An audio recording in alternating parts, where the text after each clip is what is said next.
आप सभी को नमस्ते। आप सभी लोग अपना वीडियो ऑन कर लें। वीडियो ऑन रखा करिए।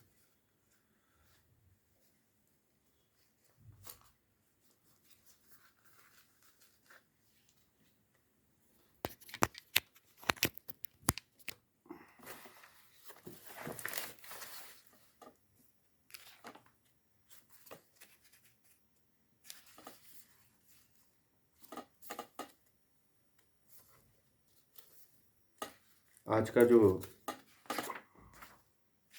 विषय है वह है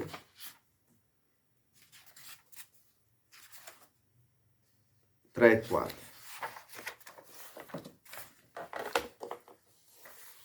बाकी आप लोगों का कोई प्रश्न हो तो आप लोग पूछ सकते हैं।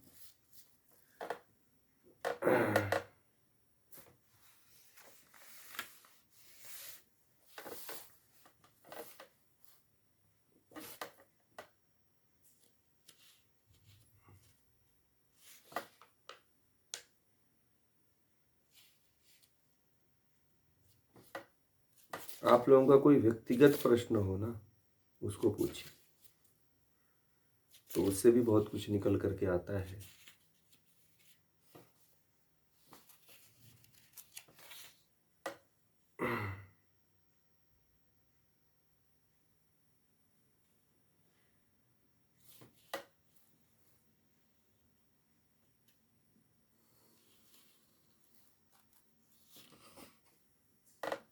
कुछ भी नहीं है।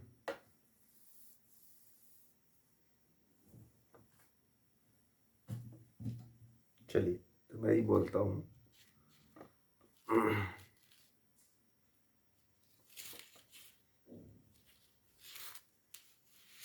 हमने कहा त्रैतवाद।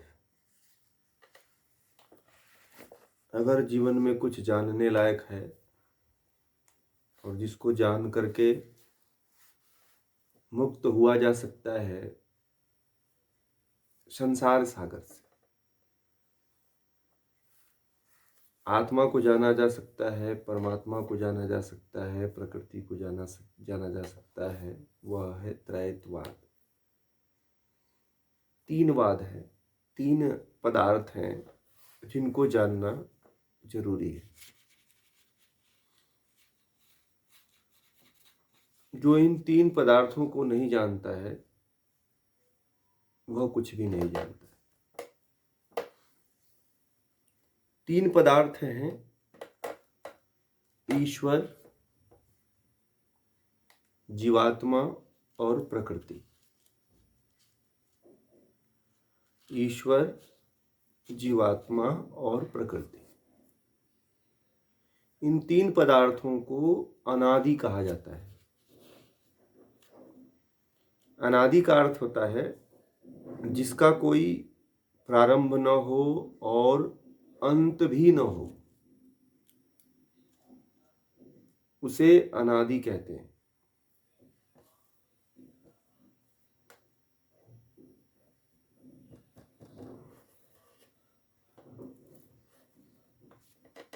जिसके उत्पत्ति का कोई कारण ही न हो।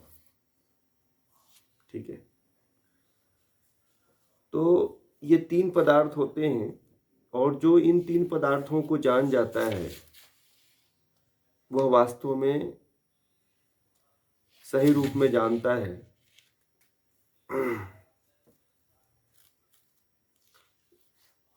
जो जानना है वह जान पाता है। हम जीवन में इन तीन पदार्थों को जाने बिना ही इस संसार से चले जाते हैं और हमारे साथ जो है आवागमन का ये चक्र चलता रहता है। ये चक्र चलता रहता है और इस चक्र से हम छूटने की कोशिश में भय के साथ भक्ति करते हैं, भय के साथ पूजा करते हैं, भय के साथ तरह तरह की कर्मकांड करते हैं। ठीक है, आज का जो आध्यात्म है, जो धर्म है, वह भय वाला धर्म है। मैं ये नहीं करूँगा तो ऐसा हो जाएगा, ये नहीं करूँगा तो वैसा हो जाएगा, ये चीज़ नहीं करूँगा तो वो हो जाएगा, है कि नहीं? हर व्यक्ति भय के कारण जो है भेड़ चाल चल रहा है। चल रहा है कि नहीं? भय के कारण देखा-देखी भेड़ चाल चलता है। उसको नहीं पता है कि उसको किधर जाना है, ठीक है? वो देखता है कि उधर भीड़ बहुत ज़्यादा है, तो भीड़ को देख कर के भीड़ में शामिल हो जाता है, ठीक है? आज का अध्यात्म यही है, भय वाला अध्यात्म है, डर वाला अध्यात्म है। कभी आप लोगों ने इसके बारे में सोचा है कि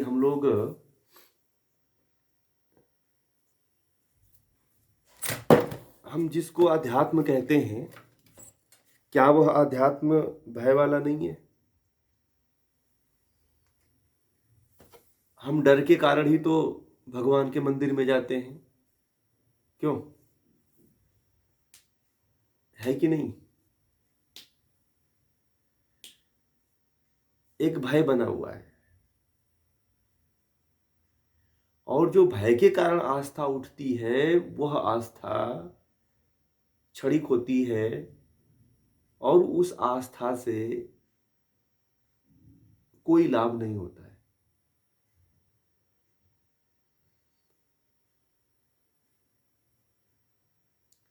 व्यक्ति वहीं रहता है, वैसा ही रहता है जैसे जीता है। जैसे इस जन्म में है, या उसको कहो हजारों जन्म आना पड़े तो ही वैसा ही रहेगा, कोई फर्क नहीं पड़ेगा। स्वामी विवेकानंद ने कहा था, उनके साहित्य को पढ़िएगा, एक छोटी सी पुस्तक उनकी है, उसमें लिखते हैं कि चाहे आप अपने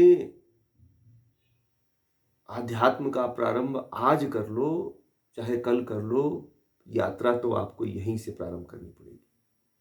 चाहे इस जन्म में कर लो, चाहे अगले जन्म में कर लो, आपको करनी तो पड़ेगी। इसके बिना कोई चारा ही नहीं, तो फिर तो आओ मरो, कष्ट भोगो, दुख भोगो, है ना? संसार में जितने प्राणी हैं वो दुख से छूटना चाहते हैं। है कोई ऐसा प्राणी जो दुख से नहीं छूटना चाहता है ना? सभी चाहते हैं ना कि मैं दुख से छूट जाऊं, मुझे दुख ना मिले। हर कोई दुख से भयभीत है। हर समय व्यक्ति कुछ क्षणों के लिए सुखी रहता है, बाकी उसको दुख ही मिलता है। हम्म?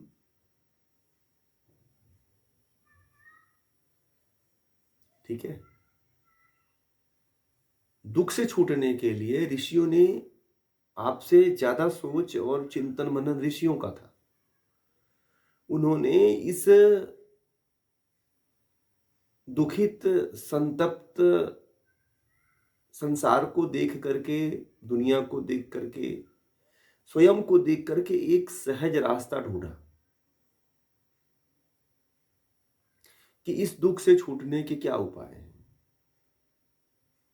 हम क्यों बार बार संसार में दुख भोगने के लिए जन्म ले रहे हैं, क्यों मर रहे हैं, क्यों इतना कष्ट हो रहा है?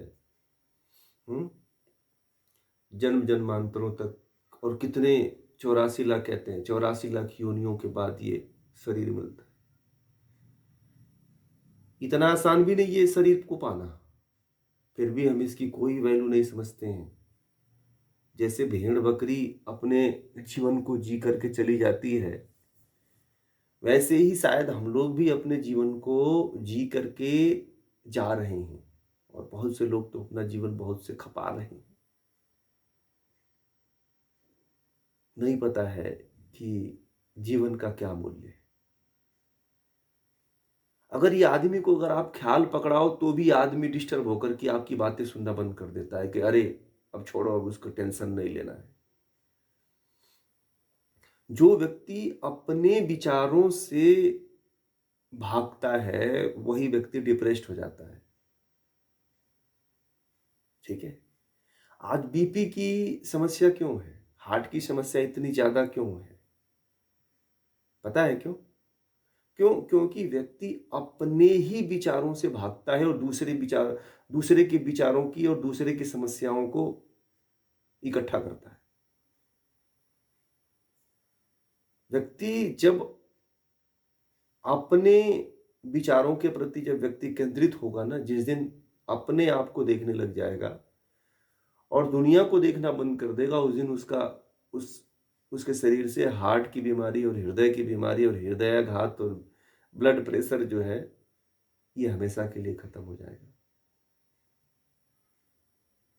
व्यक्ति अपने से जल्दी ऊब जाता है और जो व्यक्ति अपने से जल्दी ऊब जाता है वह आध्यात्मिक धरातल पे कभी पहुंच ही नहीं पाता है।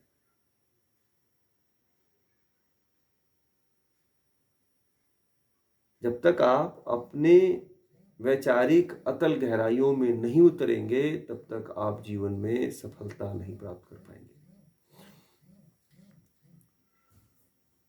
हमारे ऋषियों ने हमें ऐसा अमूल्य खजाना दिए हैं जिसका कोई कीमत नहीं, कोई कीमत है ही नहीं। हमारे ऋषि मुनि और हमारा भारत देश जो है कुछ और उपलब्धि नहीं पाया है। भारत की सबसे बड़ी खोज क्या है, आप लोगों को पता है? भारत ने क्या खोजा है? भारत ने कोई ज्ञान, आत्मा, परमात्मा,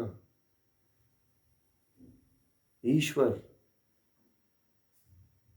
आध्यात्म को साधा है, आध्यात्म को जिया है, आत्मा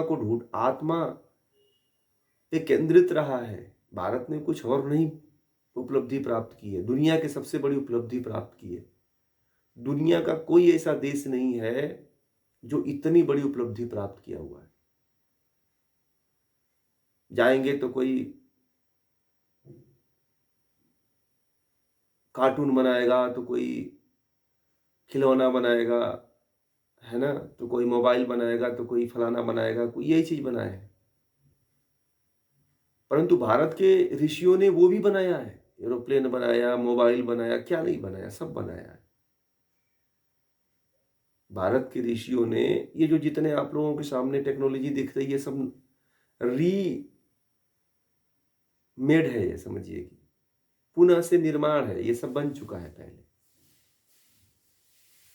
ये जो आप लोग जितने भी आधुनिक दौर में इसको कह रहे हो आपकी ये विज्ञान का चमत्कार है, विज्ञान का चमत्कार नहीं है, ये पुनः से उसका निर्माण हुआ है। ये पहले सब हो चुके हैं खोज। वेदों में चाहिए, कोई ऐसी चीज नहीं है जिसका शोध जिसके बारे में नहीं बात की गई। वेदों में ऐसे कोई भी रिसर्च नहीं है जिसका प्रचलन न रहा हो, जो आज के समय में कहते हो कि ये नया खोज है। नया खोज नहीं है, री खोज है, पुनः से उसकी स्थापना की गई है, वो पहले खोजी जा चुकी है। संसार में कोई ऐसा शब्द नहीं है, संसार में कोई ऐसी खोज नहीं है जो वेदों में नहीं है। जितने भी पद्धतियां, जितने भी टेक्नोलॉजी आ रही है, जितने भी हमें सॉफ्टवेयर आ रहे हैं, मोबाइल आ रहा है, लैपटॉप आ रहा है, जो भी चीजें आ रही वो सारी की सारे वेदों में निहित है, पहले से ही है, कुछ नया नहीं है।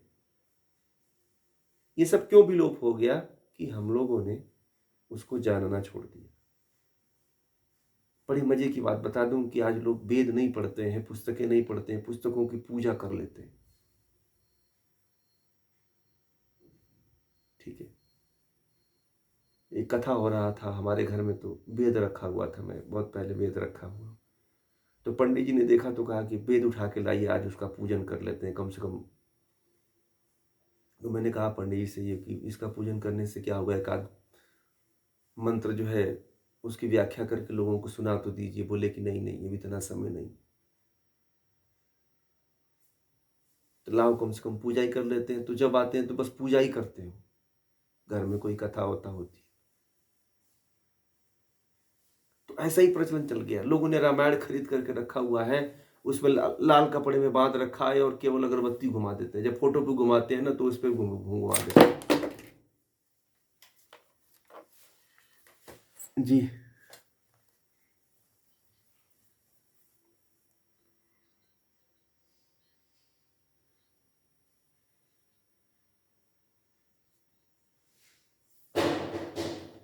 जी।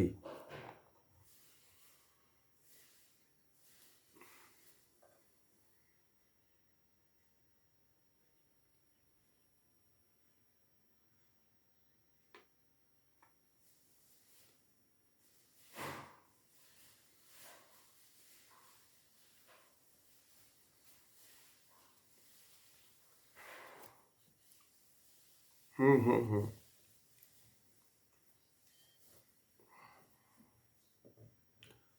देखिए, आपको बता दें, अभी भी आप भारत में एक संस्था है आर्य समाज, ठीक है, गायत्री शक्ति, गायत्री परिवार। हम्म। इस संस्था में कोई भी व्यक्ति मरता है तो अंत्येष्टि यज्ञ होती है, ठीक है। जब राजीव भाई मरे थे तो हम लोग थे, जलाने का सौभाग्य प्राप्त हुआ था वहाँ पे।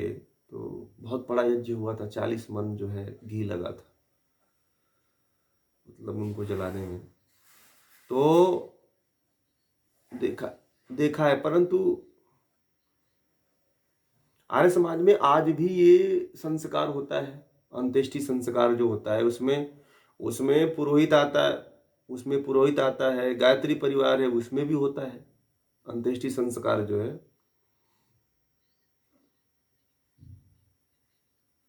हम्म। हाँ,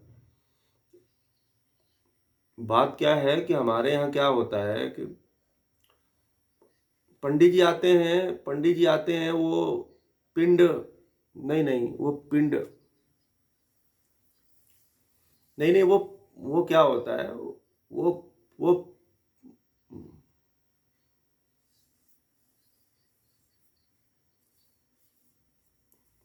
देखिए क्या होता है, बात क्या है कि अपने यहाँ तक जो पंडित जी लोग आते हैं ना, वो केवल पिंड पिंड जो पारते हैं ना, पिंड पार करके और वो दे देते हैं वो उसके साथ में, ठीक है। वो जो लाश होती है, उस लाश के पास ही बगल में रख दिया जाता है, पिंड पार करके, वो जौ के आटे का होता है, ठीक है। और उसमें ही वो मतलब जो करना होता है करके दे देते हैं। बल्कि असल में और वो जला दिया जाता है, और जो जलाया भी जाता है तो आजकल पेट्रोल और डीजल से जलाते हैं लोग। बड़े दुर्भाग्य की बात है कि लाश को कभी भी पेट्रोल डीजल से नहीं जलाना चाहिए, मिट्टी के तेल से। उसका एक विधान ये है कि जब वो जले तो घी की आहुतियां और हवन सामग्री जो होती है उसकी आहुतियां होनी चाहिए, ठीक है। और इसका वेदों में बकायदा जो है मंत्र भी है। हम्म। शांति यज्ञ होती है पूरा, उसमें हर मंत्र से आहुति दी जाती है, नर यज्ञ उसको बोलते हैं। हम्म। जब व्यक्ति मरता है, नर यज्ञ भी उसको कहते हैं, अंत्येष्टि संस्कार, उसको अंतिम संस्कार जो होता है। तो इस तरह से भी होता है, परंतु क्या है कि वो धीरे धीरे विलोप हो गया, कोई कराता ही नहीं है, और जो गरीब लोग हैं वो नहीं करा पाते हैं क्योंकि घी इतना महंगा हो गया कि कोई करा ही नहीं पाएगा। लकड़ी की व्यवस्था हो जाए, यही बहुत बड़ी बात है। लकड़ी भी कितनी महंगा है। आजकल जो करेंट सिस्टम आ गया है वो एक तरह से सही नहीं है, पता है आपको। विदेशों में तो एक और टेक्नोलॉजी आ गई है, मैंने देखा सोशल मीडिया पे बड़ा वायरल हो रही है, कि बेड पे रख दो और एक रूम में बंद कर दो। तो 100 ग्राम या 150 ग्राम बस राख बच रही है। आदमी 70 किलो, 80 किलो, 90 किलो का है, तो बेड वैसे ही का वैसे ही है, आदमी बस जल करके बस 100 ग्राम 150 ग्राम बच जाता है, राख इकट्ठा हो जाती है बस। ऐसी टेक्नोलॉजी आ गई है, परंतु वो सही नहीं है। जो अपनी संस्कृति है ना, जो सनातन संस्कृति है, आने वाले समय में सारे देश जो है उसी को अपनाएंगे। बात क्या है कि प्रचार प्रसार होता नहीं है, उसके महत्व को बताने वाले लोग हैं नहीं, है ना, और लोग कराने वाले बहुत कम हैं, इसलिए दिक्कत आ रही है। लोगों को पता ही नहीं है कि वो सबसे उत्तम है, उसे मान उससे जो है सृष्टि शुद्ध होती है। और देख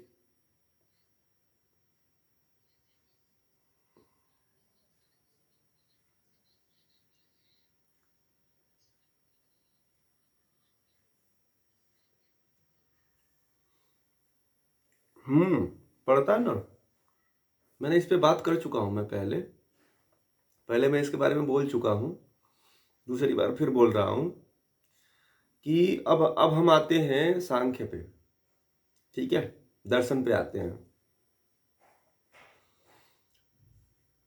3 पदार्थ हैं, जब हमारा शरीर का निर्माण होता है तो उसमें प्रकृति है। प्रकृति प्रकृति 3 गुणों से बनी हुई है, सत रज तम, ठीक है। सत रज तम एक तरह से समझिए कि सबसे छोटा कण है, इलेक्ट्रॉन प्रोटॉन न्यूट्रॉन है, ठीक है। ये छोटे कण हैं जो मूल प्रकृति माने जाते हैं, ठीक है, मूल प्रकृति माना जाता है तम, ये मूल प्रकृति है। तो ये जो है, जब ये सबसे मूल प्रकृति के बाद जो है महत्व की उत्पत्ति होती है, मानी की बुद्धि की उत्पत्ति होती है, बुद्धि के बाद जो है अहंकार की उत्पत्ति होती है, ठीक है। अहंकार के बाद जो है मन, 5 ज्ञानेंद्रियां, 5 कर्मेंद्रियां, सत्य से, और रज से जो है तम, सॉरी, रज से कुछ नहीं, तम से जो है 5 तन्मात्राएं और 5 महाभूत उत्पन्न होते हैं। तो ये क्रम देखिए, ऊपर से क्रम आता है और धीरे धीरे बढ़ता जाता है, छोटे से बड़ा बनता चला जाता है, ठीक है। तो क्या होता है कि जो हमारी शरीर, हमें प्रकृति ने जो शरीर दिया है, हमारी आत्मा को जो शरीर दिया है प्रकृति ने, जैसे हमारे शरीर में आत्मा है और ये जो रूप दिख रहा है अपना, ये पूरा ऊपर से नीचे तक ये प्रकृति का है सारा, ये अपना कुछ नहीं है, इसमें एक भी सेल्स जो है हमारा नहीं है, ठीक है। ये उधार का पूरा शरीर है, वो किसका है? प्रकृति का है। किसका है?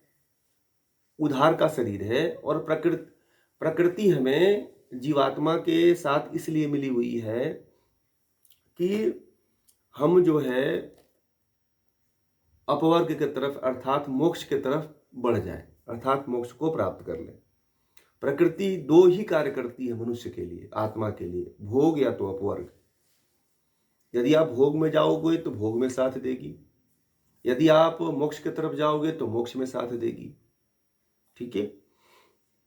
तो क्या होता है कि जब हम मरते हैं, ठीक है, तो जब हम मरते हैं तो जो मूल तत्व हैं, यदि मान लीजिए कि आपकी हड्डी है, ठीक है, आप जलाते नहीं हो, तो हड्डी गलने में कितने साल लगता है? 200 साल लग जाते हैं। तो यानी कि कहीं ना कहीं प्रकृति के कर्ज में आप डूब गए। जब तक वो शरीर नहीं मिलती है, तब तक नया शरीर ईश्वर जो है मनुष्य शरीर के योग्य नहीं आपको पाता है, तब तक आप अन्य योनियों में भटकोगे, ठीक है, तब तक आप अन्य योनियों में भटकते रहोगे। परंतु मनुष्य शरीर तभी प्राप्त होता है जब आप जो है प्रकृति के कर्ज को पुनः जो है चुका चुके हो। ये प्रकृति का आपको दिन प्रतिदिन ये जो बोल रहे हो, कर्म कर रहे हो, प्रकृति का भी तो कुछ ना कुछ सहयोग मिल रहा है आपको, उसके भी तो कर्ज को चुकाना पड़ेगा, है कि नहीं? आप तो किराए के घर में हो तो किराया तो देना पड़ेगा ना भाई। हम जिस रूम में रह रहे हैं उस रूम को खाली करना पड़ेगा और वैसा ही देना पड़ेगा मकान मालिक को, है कि नहीं? शुद्ध करके देना पड़ेगा आपको। तो इसीलिए हमारे संस्कृति में पंच महाभूतों में विलीन करने की परंपरा है कि जहां से जो आया है उसको उसमें मूल प्रकृति में विलीन कर दो। ऐसी संस्कृति भारत के किसी भी धर्म में नहीं है। विश्व के किसी भी धर्म में नहीं है कि जहां से शरीर आई है उसको उसी में तुरंत 1 घंटे में हमारे ऋषियों ने ऐसी व्यवस्था बनाई कि विलीन कर दो। राख राख में चली गई है, नहीं पृथ्वी तत्व में चला गया, जल तत्व जल में चला गया, अग्नि तत्व अग्नि में चला गया, वायु तत्व वायु में चला गया, आकाश आकाश में चला गया। तो प्रकृति जो है अपने मूल प्रकृति में जाके समा गई। ऐसी व्यवस्था, इसीलिए जलाने की व्यवस्था बनाई गई है हमारे देश में। कभी दफनाना नहीं चाहिए, कभी गाड़ना नहीं चाहिए, ये भी ध्यान रखिए। पहले के लोग जब मरते थे तो वह कह देते कि भैया हमको यहाँ पे जलाना। कोई कहता है काशी जला देना, कोई कहता है मथुरा जला देना, कोई कहता है यहाँ पे जला देना है? इस पंच महाभूत रूपी शरीर को जलाने की व्यवस्था करिए, ठीक है। अगर वास्तविक रूप से यदि आपको परमात्मा जल्दी मुक्त होना है, परमात्मा को प्राप्त होना है, तो अपने शरीर को क्या करिए, जलाने का प्रावधान जरूर बनवाइए। दफनाने उपनाने वाला सिस्टम खत्म करिए। दफनाने वाला सिस्टम कहां से आया है? भारत में विकृति है दफनाने की, पता है बहुत से। ये सूफियों के कारण हमारे देश में एक गलत विकृति आके घुस गई सनातन परंपरा में दफनाने की, ठीक है। आप लोगों को ओपन करके बता रहा हूं, सूफियों के कारण। जो सूफी लोग, सूफी असल में मुसलमान जो होते हैं लोग, तो वो लोग अपने आप को मतलब जलाते नहीं है, दफनाते ही हैं। तो भारतीय संस्कृति में वो भी घुस गया,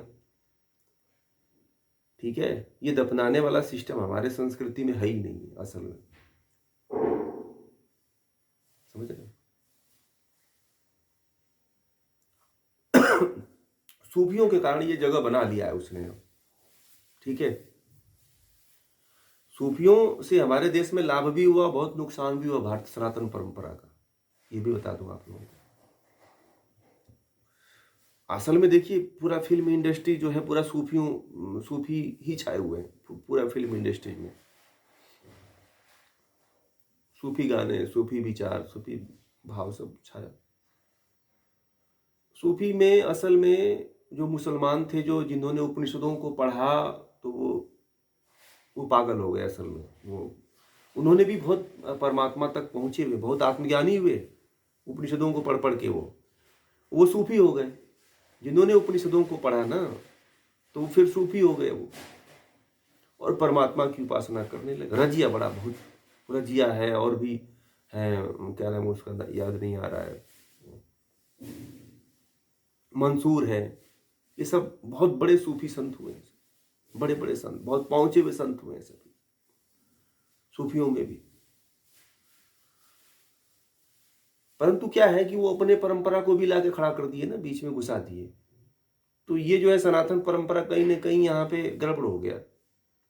और कई अभी भारतीय परंपरा में कई ऐसे परंपराएं हैं, जैसे कि अभी वो मरे थे इलाहाबाद वाले जो संत थे ना,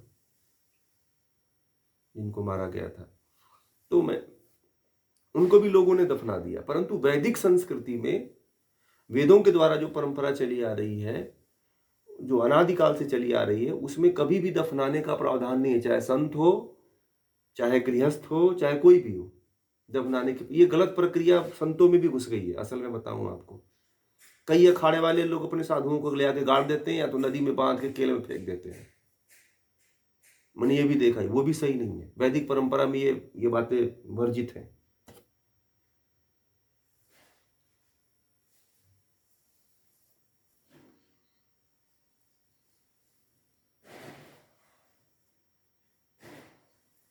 आपने देखा नहीं उनको इतना टीवी पे दिखा रहा था? हाँ देखिएगा, उनको दफनाया गया, समाधि दे दी गई। हाँ करता है, और लोग सहयोग देते हैं कि भैया इसकी कम से कम इसकी शरीर का तो उद्धार हो जाए। गांव में लोग लकड़ी देते थे, गांव में लोग पैसा चंदा इकट्ठा करके लोगों की लाश को जलवाते थे।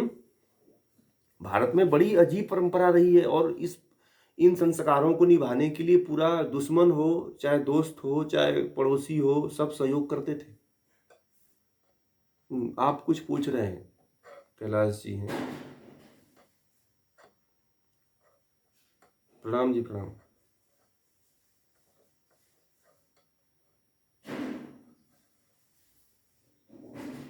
जी, जी।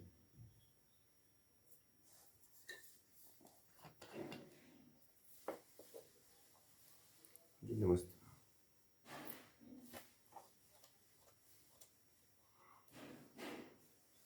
जी, जी।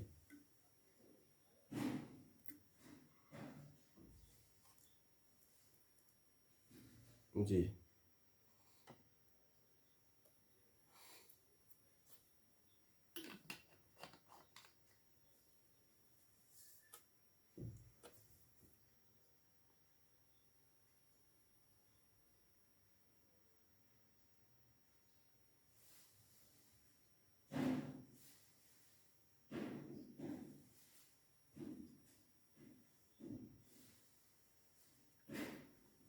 देखिए, असल में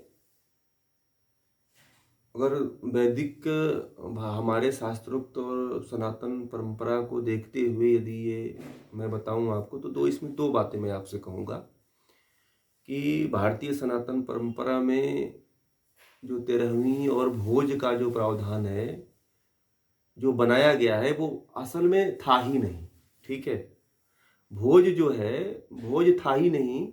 ये बाद के काल में ये जोड़ा गया है। ठीक है? तो एक तरह से क्या हुआ कि ये जोड़ने का उनका अलग अलग मकसद था, परंतु वो अलग रूप ले लिया। ठीक है? जैसे कि जो घर के लोग होते थे, तो कोई मरता था, जैसे कोई नया व्यक्ति मर गया, तो क्या होता था कि उसके शोक में, उसके चिंता में कई दिनों तक व्याकुल होकर के रोते रहते थे, चिंतित होते रहते थे। तो बीच के काल के लोगों ने कुछ ऐसा प्रावधान बनाया कि व्यक्ति को कर्मकांड ऐसा ला दो, कि उसको फंसा दो कि कुछ चीजें भूल जाए वो। ठीक है? तो उसमें क्या हुआ कि जैसे कर्मकांड जब करते हैं, तो देखना, व्यक्ति चाहे गरीब हो, चाहे अमीर हो, चाहे मध्यम वर्ग हो, उस सब कर्म कांड में बहुत उलझ जाता है कि अब ये करना है, अब ये कर्म कांड करना है, इसको खिलाना है, 2-3 दिन बाद ब्राह्मण को खिलाना होता है, फिर परिवार के लोग, दोस्त मित्र जो होते हैं उनको खिलाना होता है, फिर 13वीं के दिन खिलाना होता है। तो वह जो है, जो व्यक्ति मरा होता है, जिसके घर में मरा होता है, जिसका जो प्रिय सदस्य होता है, वो इन व्यवस्थाओं को करने में, जो मरा होता है, उस व्यक्ति के जो उससे उसकी यादें जो जुड़ी हुई होती हैं, उस समय के लिए वो भूल जाता है। ठीक है? एक उस समय भूलता है। ठीक है? ये बीच में जोड़ा गया, इसलिए जोड़ा गया। मैं भी इसके बारे में जानने की कोशिश किया था, तो मुझे इसके बारे में यही पता चला कि बाद में क्या हुआ कि ज्ञान कम हुआ। प्राचीन काल में क्या होता था कि ज्ञान पहले लोगों को था, सब लोग ज्ञानी हुआ करते थे, शास्त्रों को पढ़ते थे, ग्रंथों का स्वाध्याय करते थे, तो केवल कोई मरता था तो केवल एक कर्म होता था, यज्ञ कर्म होता था, वो भी शुद्धि के लिए। ठीक है? घर घर की धुलाई होती थी और घर में जो है यज्ञ कर्म करके, दो यज्ञ करके जो है घर की पूरी शुद्धि होती थी। एक ही बस कर्म होता था और कुछ कुछ भी नहीं, खिलाना पिलाना कुछ भी नहीं होता था। ठीक है? यही होता था। तो बाद के काल में जब लोगों ने देखा कि न यज्ञ हो रहे हैं, न इस तरह के शुद्धि कर्म हो रहे हैं, न ही इस तरह के करने वाले विद्वान लोग हैं, तो उस समय के जो लोग रहे होंगे,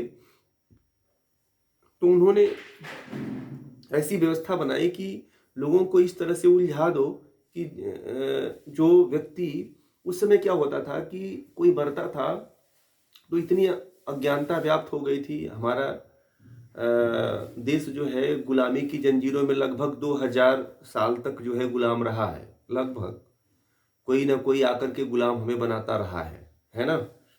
तो इसके कारण जो है ज्ञान देने वालों की संख्या कम रही, ज्ञान देने वाले लगभग नहीं के बराबर रहे।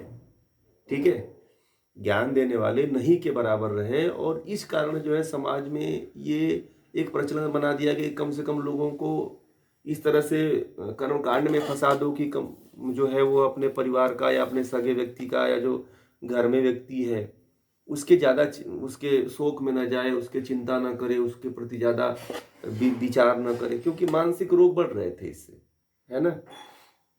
इससे क्या हो रहे थे कि कोई किसी का परिजन मर जाता था तो वो सोचते सोचते एकांत हो जाता था, उसके यहाँ कोई आता जाता नहीं था, तो वो धीरे धीरे मेंटली डिस्टर्ब हो जाता था। तो लोगों ने कहा कि इसको इसके ऊपर कुछ कर्मकांड थोपा जाए, ठीक है, जिसको यह पूरा निभाने का प्रयास करे और इसी में यह लग जाए।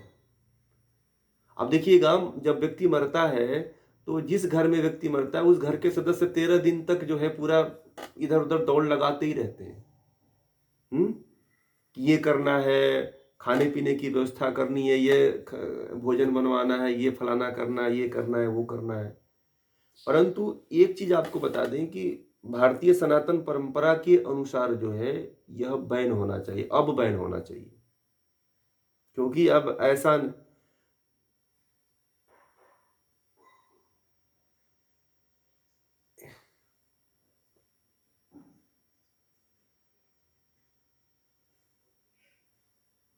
एकदम सही कहा, एकदम बैन होना चाहिए, एकदम बैन होना चाहिए। मैं तो इसके पक्ष में हूँ। और असल में बता दूं, मैं जो है मैं आज तक बता रहा हूँ, पहले भूल में चला गया हूँ, अब चला गया हूँ, कोई मरने का कोई खाने के लिए इनविटेशन करता है तो मैं कभी नहीं जाता हूँ, कभी नहीं जाता हूँ। मैं आपको बता दूं, किसी के चाहे कोई कितना भी घनिष्ठ व्यक्ति हो, मैं कभी जाता नहीं हूँ। मैं वो लोग मुझे पूछते हैं तब मैं बताता हूँ, ठीक है। तब जब लोग तब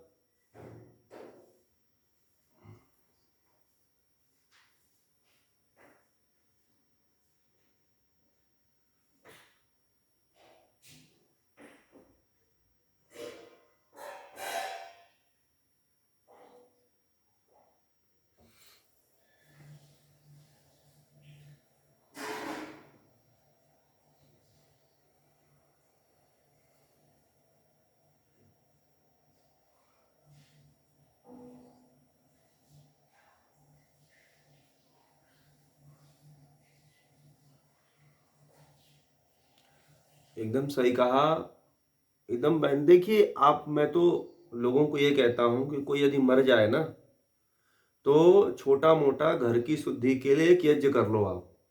उसमें न खिलाना होता है न पिलाना होता है, कुछ नहीं करना होता है, ठीक है। आपकी श्रद्धा है, जैसा श्रद्धा बने। आप घी लगता है, 100 ग्राम घी लगेगा, थोड़ी सी हवन सामग्री लगेगी, उसमें आपकी घर की शुद्धि हो जाती है। जो भी पुरोहित आता है, पंडित आता है, वो आपके घर की शुद्धि कर देता है।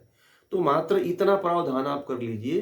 बाकी बहुत ज्यादा ये सब खिलाने पिलाने का, पूरे रिश्तेदारों को, पूरे गांव वालों को, पूरा रिलेटिव को बुला करके ये सब कर्मकांड करने की आवश्यकता नहीं है। अगर नहीं करेंगे तो कोई आपको पाप नहीं लगने वाला है, ठीक है। क्योंकि यह हमारे सनातन परंपरा में ये चीज है ही नहीं है। असल में बताऊं आपको, ये है ही नहीं है। बीच के काल में जोड़ा गया है जब हमारा देश गुलाम था, ठीक है। और इसको जोड़ने का एक मकसद ये था कि लोग मानसिक विकृत ज्यादा हो रहे थे, मानसिक रूप से। अब ऐसा समय नहीं है, भारत अब स्वतंत्र हो चुका है, सभी लोग सक्षम हो चुके हैं, सबके पास ज्ञान है सोचने का, समझने का। और पहले जैसा तंगी ने, अब पहले जैसे लोग स्वतंत्र नहीं है। अब इतनी जनसंख्या है कि महंगाई बहुत ज्यादा है, अपनी व्यक्ति किसी तरह अपनी जीविका चला पाता है। अब कहो 1000 लोगों को खिलाना तो उसकी कमर टूट जाती है। एक तो वो माता पिता का दुख झेला और दूसरा जो है पूरे गांव वालों का एक आर्थिक उसके ऊपर पूरा जो है एक बोझ बन जाता है। तो फिर ये व्यवस्था जो है, जो अभी चली आ रही थी, उसको बैन होना चाहिए। और सनातन परंपरा इसको नहीं कहता है कि इसको करो, ठीक है।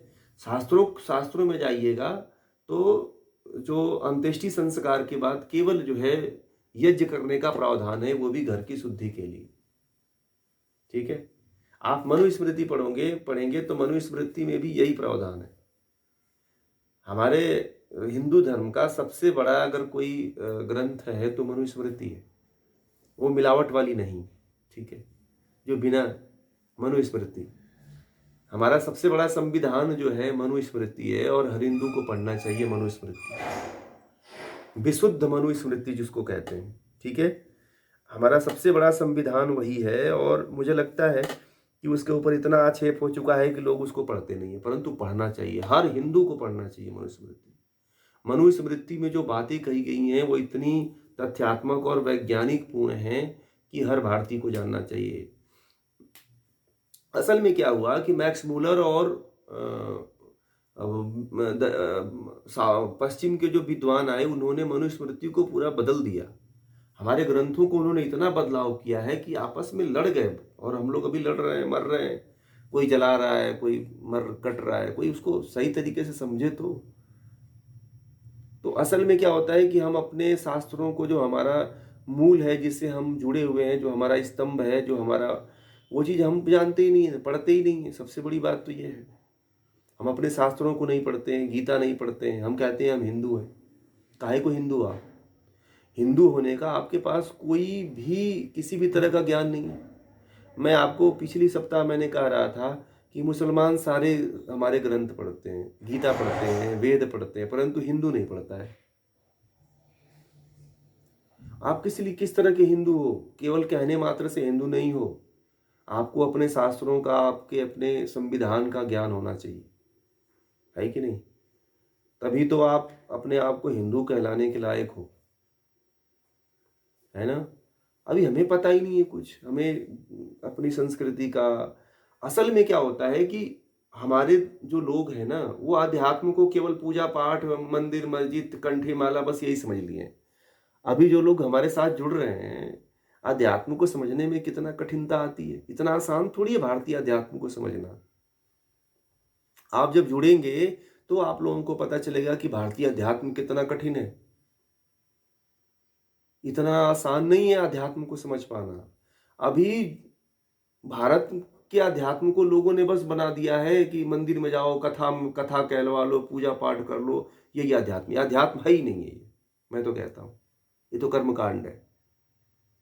लोग इसी को समझ लिए कि भारत का धर्म है, यही अध्यात्म है। अरे भैया, एक बार घुसो तो आप अध्यात्म में। भारत का अध्यात्म तो ऐसा है कि आपका साइंस, मैथ और फिजिक्स और केमिस्ट्री से भी कठिन है। जो लोग पढ़ रहे हैं उनको पता है।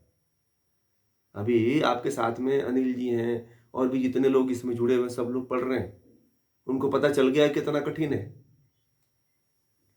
तो अध्यात्म क्या है? हमारे देश के जो बुद्धिजीवी वर्ग है ना, वो कट रहा है। क्यों? क्योंकि उसे सही मार्ग दिखाने वाला कोई है ही नहीं है। और बड़े बड़े लोगों के घर में बड़े बड़े परिवार आज कन्वर्ट हो रहे हैं। कोई ईसाई बन जा रहा है तो कोई मुस्लिम बन जा रहा है। बड़े दुर्भाग्य की बात है।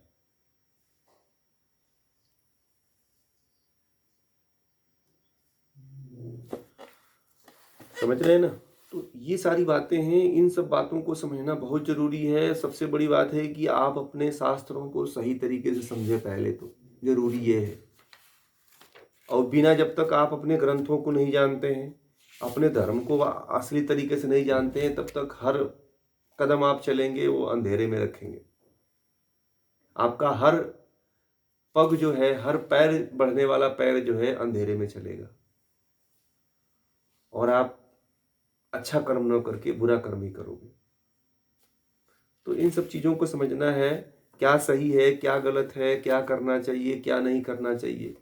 व्यक्ति तभी समझ सकता है जब वह हमारे ऋषि मुनियों द्वारा बताए हुए ज्ञान को, शास्त्र को पढ़ता है, तब कुछ समझ पाएगा। हमने ये कार्य शुरू किया है कि सभी लोग जो है सरल तरीके से ग्रंथों को समझ करके अपने जीवन में उतार सकेंगे। हमें संस्कृत नहीं पढ़ानी है, हमें कठिनता नहीं सौंपनी है। हमें तो लोगों को जो, जिसमें लोग जीवन अपने सही तरीके से जी सकें, वही बस सिखाना है। समझ रहे हैं? अपने आप को मुक्त कर सकें लोग, ये बहुत जरूरी है।